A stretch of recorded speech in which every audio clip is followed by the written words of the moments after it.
Greetings, I'm the Wandering Beekeeper. Welcome to Space Station. This is the first station in this series. Rethinking the title I'd given it, it's got loaded connotations. So this is the Overworld Space Station that I have, at this point, reached a level of maturity with that it's time to move on. So we're going to take a tour. This is the original hub. I've removed the arrival block. First things I did. Each sector is color-coded. You'll find the color scheme repeating in the crew quarters for the crew chiefs. You'll see it in the corridors and in the command sector. I'm going to start by walking out onto the docks. Decompression warning, we are fully suited.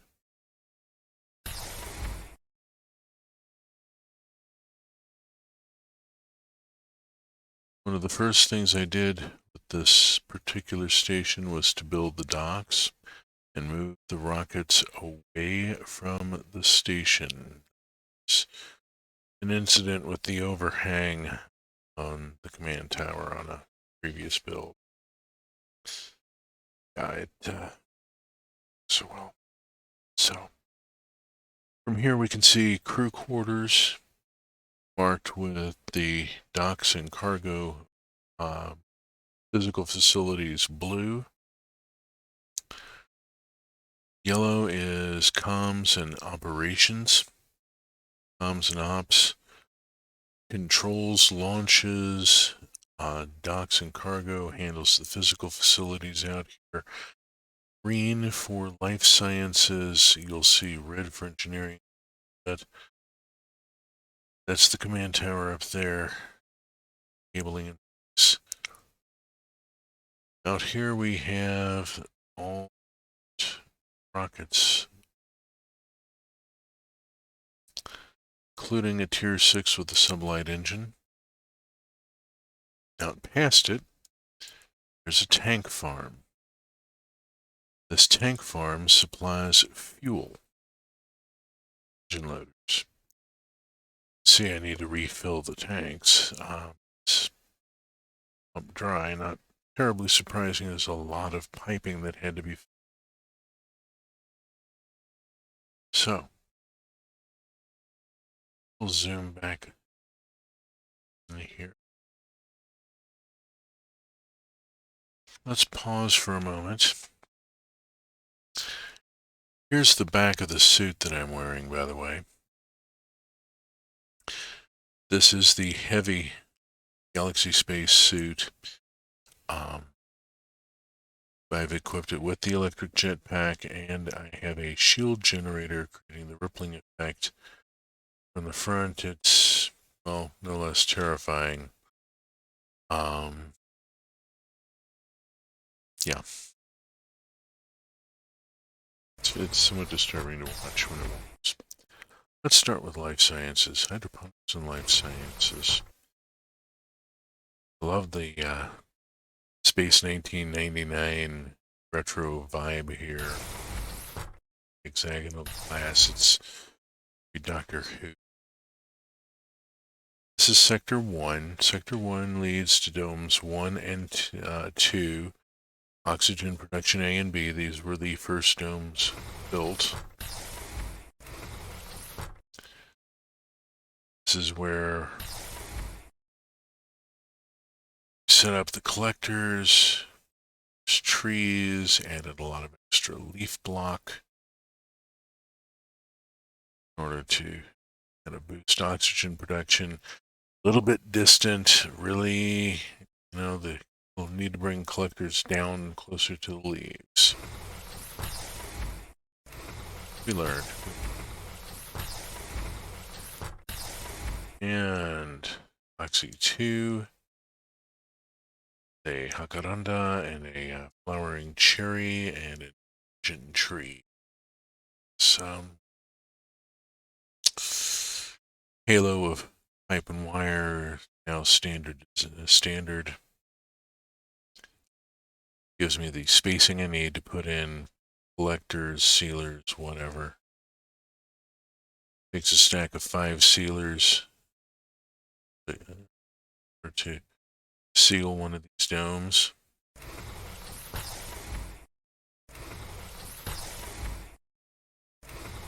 Sector 2.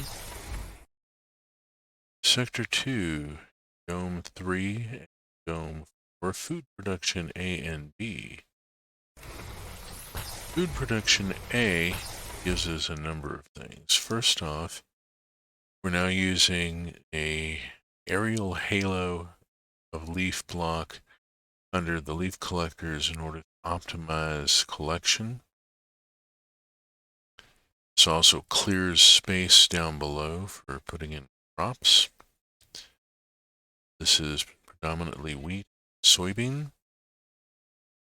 Find a great deal of soy products in the food system. There's no livestock up here, so the meat is all soy. The honey, however, is real. We need to reset our bee. Now, got 11 honeycomb. At some point, we'll need to use the presser to extract the honey. Yes, there was a crafting terminal in there. That's really critically important. That's where all the harvest goes. That's the terminal that I use to get all this stuff into the system. Hi, pumpkin. Very angry at us over here. We have another hive. Let us get our set. I'm sure she's... Whoops, no. Not down yet.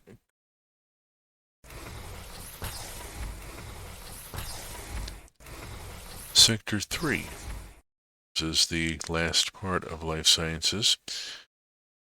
We left a port here because some people like to stand and stare out at the stars. Food production C, and the experimental crops. Stuff that wouldn't go anywhere. It's experimental crops sound a bit miscellaneous.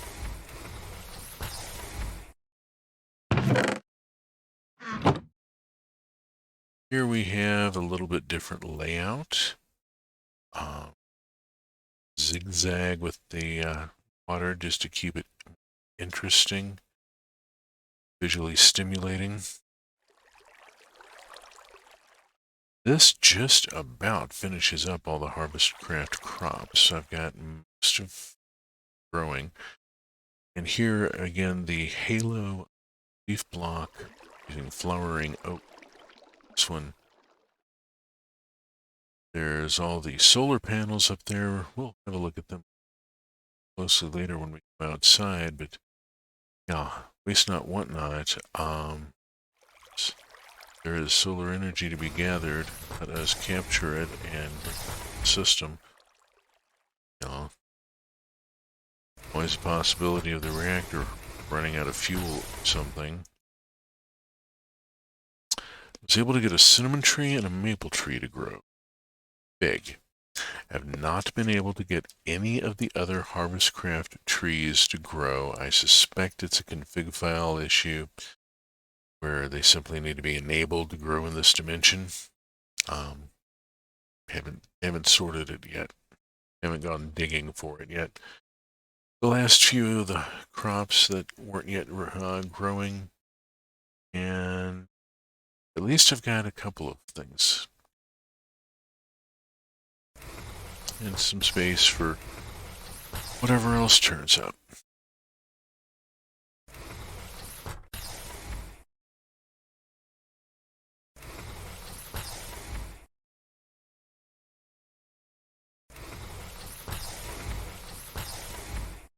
Pause in the hub a moment here. We're going to be going into the crew quarters next.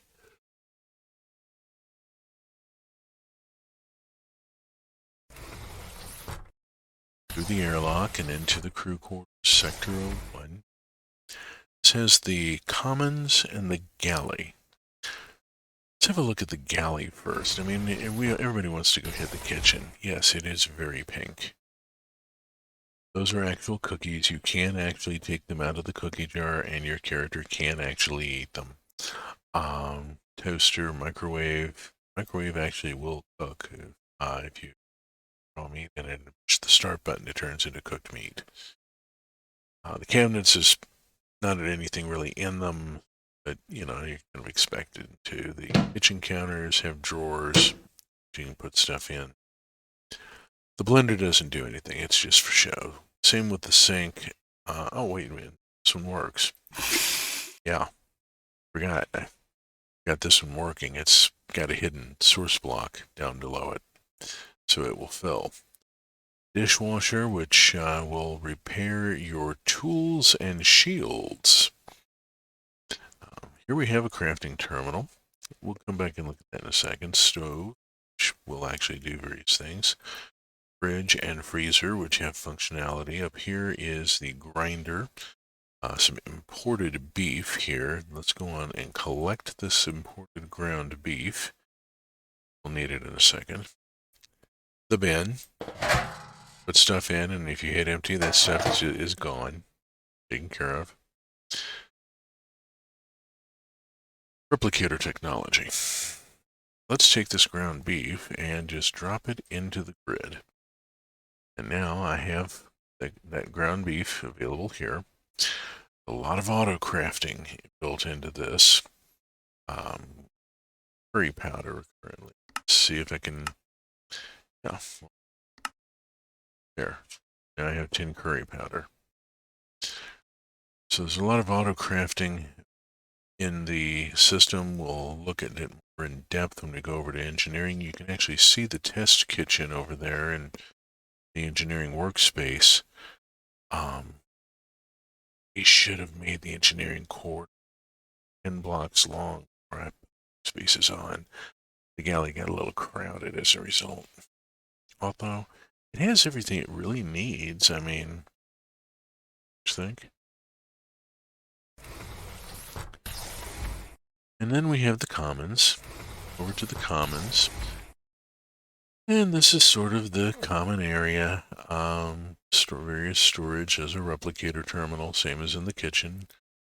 Find them on various points throughout the station. Took a little doing to get the subnetting done. We'll that toward the end when we look at the underpinnings. Microwave and cabinet and so forth, the usual IKEA furniture.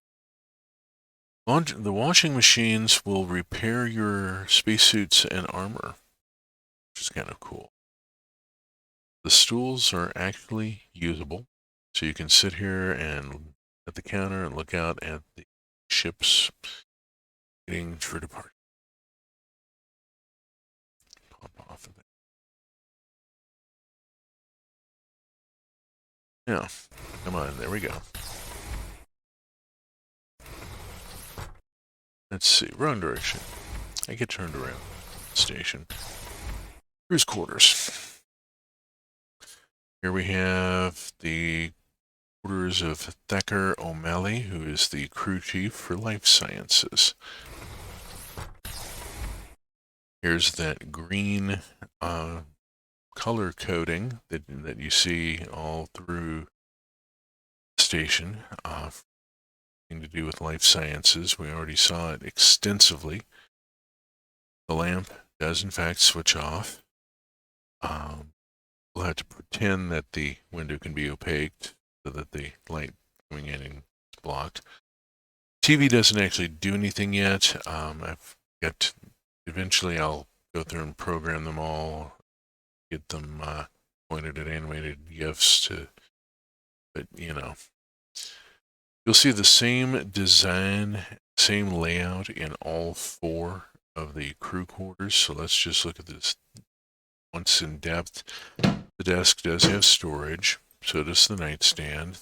Thacker keeps a recipe book in their nightstand. Replicator terminal. Hygiene area, the shower does actually work. The loo is just a whoopee cushion. If you sit on it, it'll make rude noises.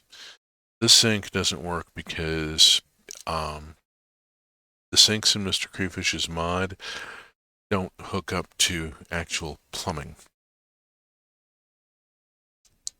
There's a water supply to this area of the station, but the sinks cannot tap into it. They can only tap a source block. So, yeah, got kind of left undone. Oxygen sealer, because, you know, each chamber has to have its own system. Okay, Crew 02, Ureli Favish Engineering. Everything here being red. Big difference being in the nightstand that it's a tool drawer. So, yeah, the engineer keeps a drawer full of tools in the nightstand. Because you never know. I mean, you get woke up in the middle of the night, you have to run out and do a thing, you've got the tools right there, you can just grab what you need. Crew 3, Huckster's Fu, who's the crew chief for docks and ships. Huckster obviously has a sweet tooth. There's only one cookie left in the jar. And for some reason has a sublight engine in the nightstand. It's an interesting thing to find. It raises more questions than answers. Okay. And comms and ops person keeps food handy and has a dispensation to have a microwave because comms and ops gets woke up or on call. Crew chief is probably the most likely to get woken up. Second, engineering. Let's go look at engineering.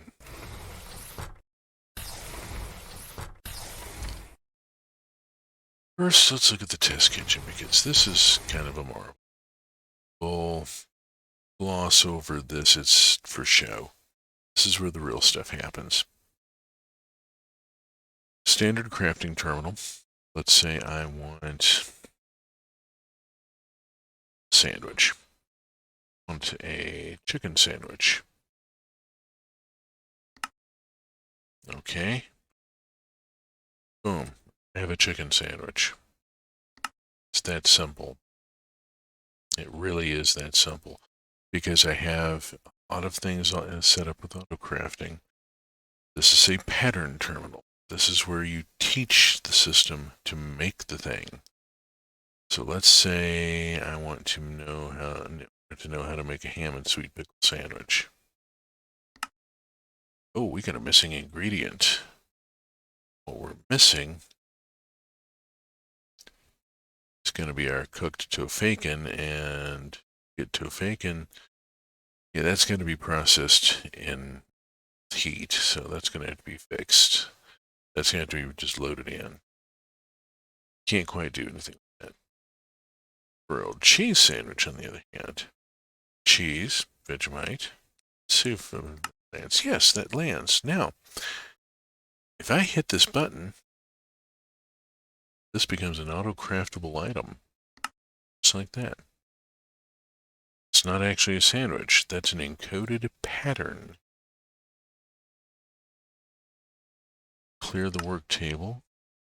Come over to here to the molecular assembler interfaces. Take this encoded pattern, drop it in, and the system now knows how to make this sandwich. So I can go over here to the crafting terminal or to any crafting terminal on the station, and I can literally say, make me a sandwich. And it will make me a sandwich. That's a thing. That is a heck of a thing. You can use auto-crafting for so much. I've barely even scratched the surface. Another auto-crafting setup over here. Important thing over here is the spacesuit maintenance with the mod table, because this mod table is how you add functionality to your suit. Suit that I am wearing at the moment, the helmet has a night vision module in it. The chest plate has an electric jet pack attached. That's all done at this modification table. The rest of the workspace is for decoration, let's face it. Over here is an energy storage module, and this is where you charge the suit. Each piece of the suit goes in the upper part here and stays there until it's fully tanked up and are on it. I'm in creative mode, so I won't be ticking down charge. This energy storage module is tapped into the station main, so it's got all the power it could possibly need. Let's go see how the sausage is made. Welcome to main engineering. It started with the reactor. Fairly good sized reactor, 5x5, running with a big RF buffer, which is sitting actually pretty full. There's a steady drain, but, you know, and the reactor's keeping up. It's keeping up with just fine. Fuel feed is really simple. It's a chest with a hopper. Waste comes out and is pumped out by a redstone engine into this chest here. You won't see anything in it because it's then immediately pushed by this redstone engine up to an autocrafting workbench that accumulates the cyanite as it comes out of the reactor and crafts it into plutonium, essentially regenerating the waste into reactor fuel. Plutonium can be fed back into the reactor later on. So we're recycling our spent reactor fuel on site. We thankfully don't have to worry about radiation. Smod. This is the cheat that got the thing up and running. I am in creative mode. I have no qualms about it. The oxygen storage module has an infinite oxygen tank in it. So does that one. 2 infinite oxygen tanks is enough oxy pressure to get the initial chambers up and running and get the first oxydome up and running. You cannot plant trees until there is oxygen present. This is Galaxy Space, and it puts a constraint on that Galacticraft does not have. So yeah, when I get to the moon, I can't just start planting trees and then stick oxygen collectors around them and throw up a bubble from what it gathers. The saplings will die until I provide oxy. The pump here arrangement is for running water, which actually hasn't been terribly useful. This is the auto-crafting system. This is the sausage making behind the scenes. Down in there at the base, you just see it blinking colors. There's my ME controller. There's a high density cable going into each face of it, except for one side, which has a Fluix cable from the power system. Energy acceptor sits on top of a heavy aluminum sealable cable. You'll see that goes into the batteries. Batteries go into the ME system, keeping it up and running. The drives are on their own subnet. If I need to add more drives, it's not really a big deal. Install the types on that one. Whoop-de-doo, I got 2 full chassis full of 64Ks. We're in creative mode. Let's just run crazy with it. If I ever need more space, I can just put a couple more chassis on, load them up with drive units, They're sitting on a private subnet that has a lot of address space still left. The blue cable goes up through specifically for these molecular assembler arrays, and that one way there at the ceiling to the 3 clusters and then the extras up there. The light gray goes to the CPUs, and each of which has 5 coprocessors, 2 64K storage units, and a monitor. Heavy duty. I mean, let's not waste horsepower. Let's not spare the horsepower here. Let's pile it on. We're in creative mode. And then one array here of 8 interfaces and 8 assemblers, which takes up the rest of the address space on this cable. What you can't see from up here very easily, squint just a little bit, we can see the red cable back in there. The red cable is the engineering data bus. The green cable is the general data bus going out. Command center and crew quarters run off the green bus, while engineering and life sciences run off the red bus. And colors got screwed up. Let's go see command. There's the big dishes in it. Here is the command sector. Command sector, each of these replicator terminals is live. You do not have to leave your duty station to go get food. This is not necessarily a good thing. But in a crisis, sometimes you need it. And see, who knows what you're going to need. So we put replicator stations by the crew chief's desks all the way around.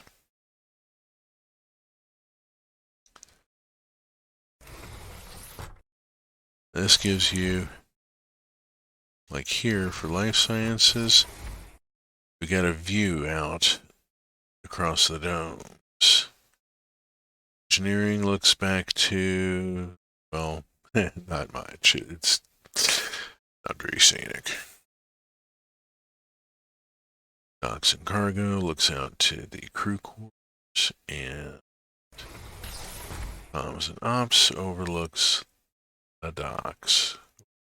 Actual operations are happening.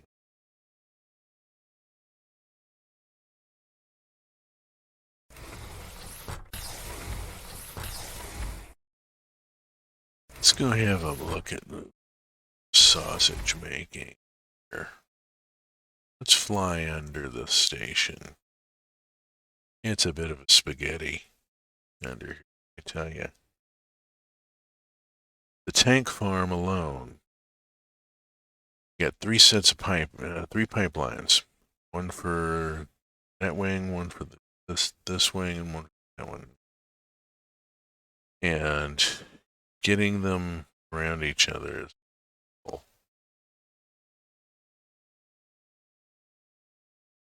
You got power for the fuel loaders coming in on that cable. Slow down here. This way. So yeah, here we have all the stuff that makes the crew quarters work.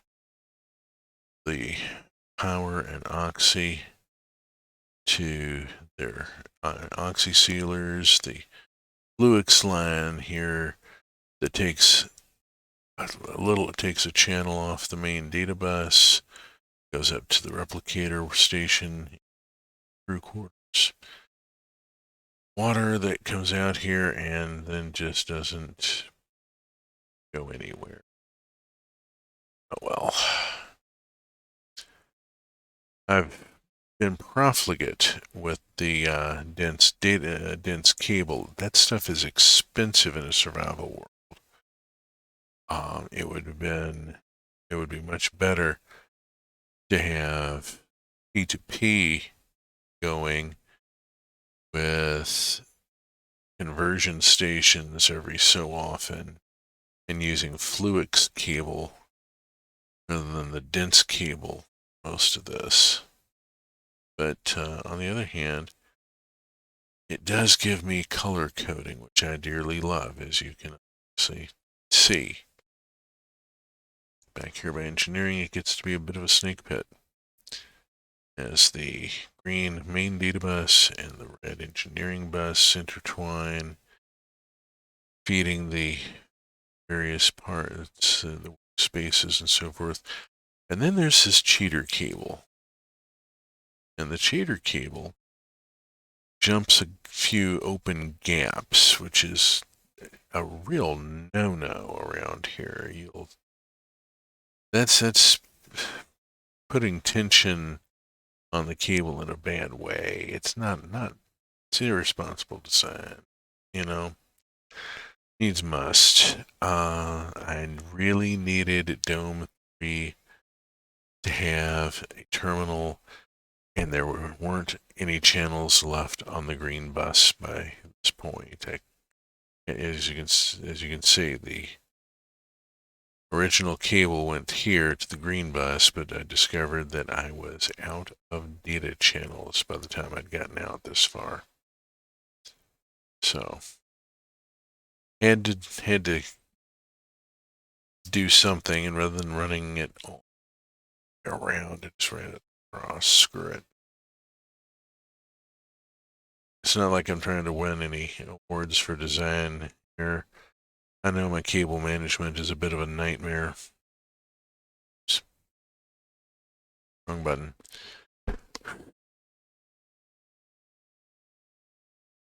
We'll have a look at some of the stuff up here, because this gets all sorts of interesting. We got the green bus coming up here, and we've got a separate fluix takeoff for each of those 4 terminals. Each one has its own dedicated fluix cable to make sure that we don't have channel issues.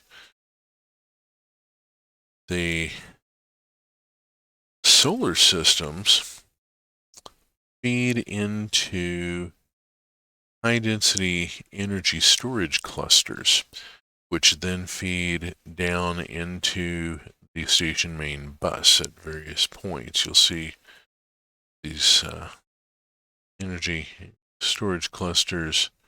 There's another one out at the end of the chain, making sure that we have capacity to capture and store and forward. Be sure that you can store.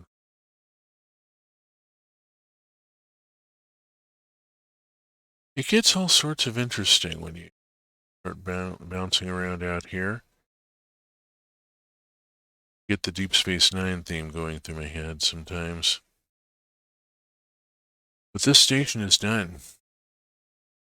I'm going to take that Tier 1 rocket over on the launch pad. That one there. I'm going to head to the moon, because that's the next step out from Earth.